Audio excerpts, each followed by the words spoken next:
रामलाल और श्यामलाल दो भाई थे। दोनों बड़े ही प्यार से साथ ही एक ही घर में रहते, लेकिन दोनों की बीवियों का रवैया एक दूसरे के लिए बिल्कुल ठीक नहीं था। एक दिन रामलाल की बीवी कहती है, अरे रमा, ये क्या कर दिया? सारा कचरा पूरे घर में फैला दिया। माफ करना दीदी, मैंने रखा तो एक ही जगह था, लेकिन हवा इतनी तेज चली कि उड़ गया। अभी उठा देती हूँ। हाँ, जल्दी करो। और एक बात, अब भाई साहब से बोल देना कि 2 रसोई कर ले। पता तो है मेरा बेटा सोहन बड़ा हो गया है, अब लड़की वाले भी आने लगे हैं, तो उसकी शादी हो ही जाएगी इस साल। हाँ दीदी, मेरा बेटा विहान भी तो बड़ा हो गया है और उसकी भी तो शादी होनी है। ठीक कहती हैं आप। अब हम ऊपर वाले तल्ले पर शिफ्ट हो जाएंगे। मैं विहान के पापा से बात कर लेती हूँ। बात नहीं करना, शिफ्ट होना है, क्योंकि मैं अब साथ नहीं रह सकती। हाँ दीदी, ठीक है ना। फिर क्या, हो जाते हैं एक घर के, एक परिवार के 2 टुकड़े और 2 रसोई, दोनों के बेटों की शादी। और फिर शुरू होती है कहानी। अरे मेरी बहू तो ढेर सारा दहेज लाई है। ये देखो, बड़ा टीवी, एसी, कार और गहने भी। दीदी, ये तो बहुत अच्छा है, लेकिन है कहाँ आपकी बहू? अब वो सो रही है। थोड़ी रिजर्व टाइप की है ना, अपने ही कमरे में रहती है और ज्यादा बात भी नहीं करती।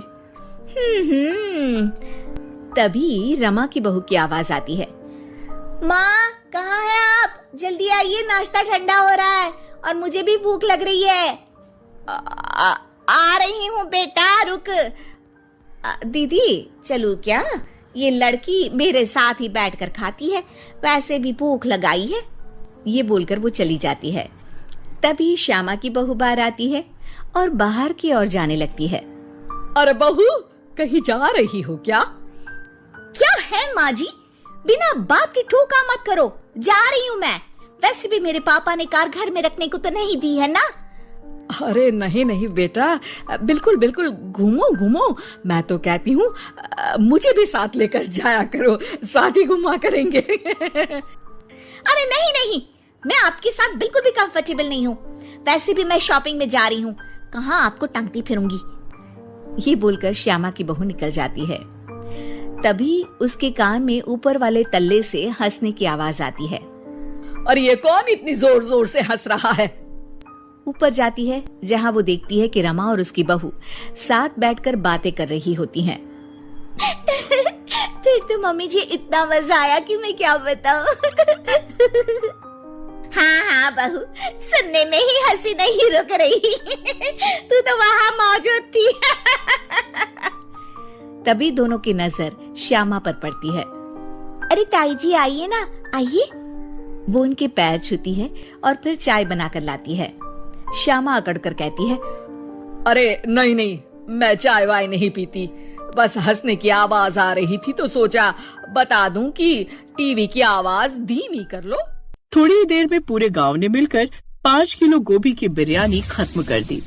यार रमेश, भाभी जी ने तो कमाल कर दी यार, ऐसी बिरयानी पूरी दुनिया में कोई नहीं बना सकता। हाँ बहू, तूने गोभी बिरयानी इतनी अच्छी बनाई है ना कि अब हम कभी बकरा वाली बिरयानी नहीं खाएंगे। शाकाहारी बिरयानी भी इतनी स्वादिष्ट हो सकती है, ये हमने कभी सोचा ही नहीं था। तो इस तरह उस दिन राधिका की वजह से उसके ससुराल वालों की और महेश की खूब तारीफ हुई। ऐसे दिन बीतने लगे, लेकिन महेश अभी भी कोई काम नहीं करता था। एक रोज महेश के सारे गांव वाले दोस्त शहर कमाने के लिए निकल गए। उन सब के माँ बाप महेश को ताने देने लगे। अरे महेश, हम सबके बच्चे तो कमाने शहर निकल गए और तू शादीशुदा होने के बावजूद भी अभी तक कुछ नहीं कमाता। ऐसे कुछ महीने गुजर गए, फिर भी महेश ने कोई काम नहीं किया।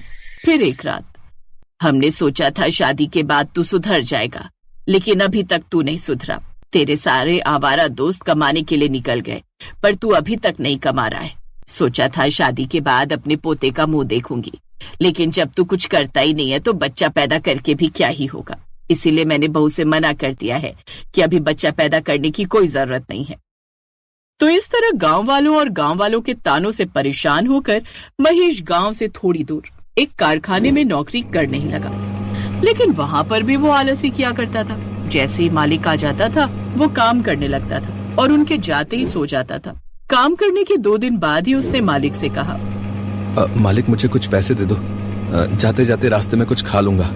काम करते हुए 2 दिन हुए नहीं कि तुमने पैसे मांगने शुरू कर दिए। चलो ठीक है, भूख लगी है तो मैं तुम्हें सिर्फ 100 रुपए दे देता हूँ, कुछ खा लेना, ये लो।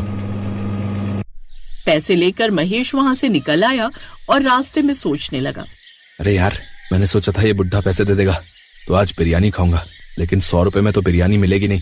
ऐसा करता हूँ 100 रुपए की गोभी लेकर जाता हूँ, मेरी बीवी तो गोभी बिरयानी बना ही लेती है, वही खा लूंगा। महेश गोभी लेकर घर गया और राधिका से गोभी बिरयानी बनवाने लगा। तो अब हर 2 दिन बाद महेश अपने मालिक से पैसे मांग ही लेता था और गोभी खरीद कर अपनी बीवी से गोभी बिरयानी बनवाता था। फिर एक रात, जब से ब्याह कर आई हूँ वही पुराने कपड़े पहन रही हूँ, मेरी मांग का सिंदूर, बिंदी, क्रीम, पाउडर, लिपस्टिक सब कुछ खत्म हो गया है। अरे यार, नौकरी करनी शुरू कर दी है, पगार मिलने दो, फिर सब कुछ ला कर दे दूंगा। अगले दिन महेश काम पर जाते ही सो गया। मालिक चुपके से उसे देख रहा था। महेश, आज मुझे पता चल चुका है कि प्रोडक्शन इतना कम क्यों है। मुझे देखते ही काम करने लगते हो और मेरे जाते ही सो जाते हो। जाओ, मैं तुम्हें काम पर नहीं रखता और जितना भी तुमने अभी तक काम किया है उतना पैसा मैं तुम्हें दे ही चुका हूँ। महेश ने उससे माफी मांगी लेकिन उसने माफ नहीं किया, तो इस तरह उसकी नौकरी चली गई। एक रोज उसके माँ बाप बुरी तरह बीमार पड़ गए। डॉक्टर ने कहा, देखिए, आपके माँ बाप की हालत बहुत खराब हो चुकी है। 10-15 दिन के अंदर अगर इनका इलाज शुरू न किया गया तो कुछ भी हो सकता है। इलाज में कम से कम 50,000 रुपए लगेंगे। आज पहली बार महेश सीरियस हुआ। अब वो हर जगह जाकर काम ढूंढने लगा। पुरानी कारखाने में भी गया लेकिन उसे किसी ने काम नहीं दिया। फिर एक रात, आपसे तो कुछ होने वाला नहीं, लेकिन मुझे अपने सास ससुर की बहुत चिंता है। अब मैं जो भी करूं मुझे रोकना मत। राधिका तुरंत अपने मायके गई और अपने पिता से सारी बात बताई। वहाँ से वो 10 किलो गोभी और 20 किलो चावल लेकर आई। गांव के चाचा से उसने किराए पर ठेला भी मांग लिया।